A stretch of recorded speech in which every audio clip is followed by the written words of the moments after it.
Now this isn't part of the build. The build was actually making the rig, but we thought it would be cool to show you guys how to hook it up to an actor for the blast out of the head and give you a little demo.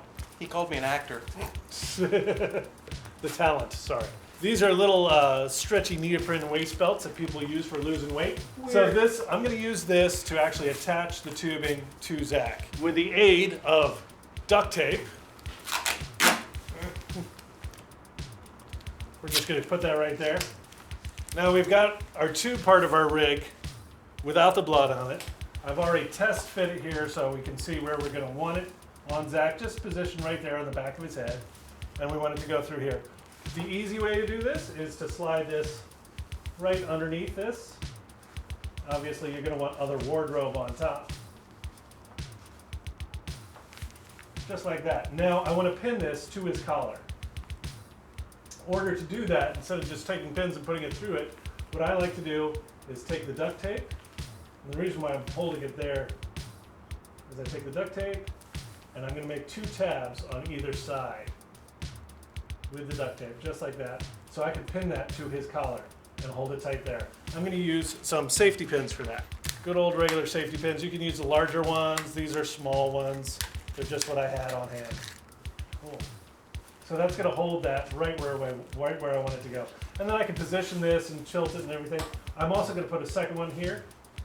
Now the cool thing about this tube, obviously we're doing it on the back of Zack's head, but you can actually put this literally anywhere on an actor. You can mount it to their leg, their chest. It's going to make a great exit wound. It can also be used as an entrance wound if you put a hole in the clothing and it can burst out from there. That's another little trick. I might get into more detail on that.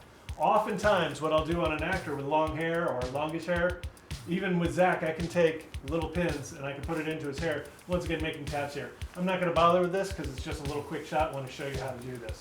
So now we're going to go ahead and show you how to prime this up with blood. We want this to be meaty, so we might fill it a couple times. Go ahead and turn around, Zack. I'm just going to show you guys how we did this. I'm going to lock this in. I'm filling from the bottom up, this way that all the air will come out of this. And then I'm going to go ahead and just eject this, and I can let that hang and the blood doesn't flow back. I think 2 of these will be good for a good headshot. We could fill the tube all the way up. That would be really meaty. And boom, we're locked in. I'm going to get the little extra air bubble out so it goes up to the top here. Once it gets to the top, I'll show you. The bottom of this tube is filled with blood. So the tube's about halfway full. You could fill it all the way up, but I wouldn't recommend it, especially if it starts to curve over like a shoulder or something like that. You don't want it to do that. You want it to go ahead and just boosh. All right, so Zack is going to put on his lab coat, like your actor would put on their wardrobe. Hides most of the tubing so you won't see it. Now the last thing is we're going to make this hot. Remember, we've got this ready to go.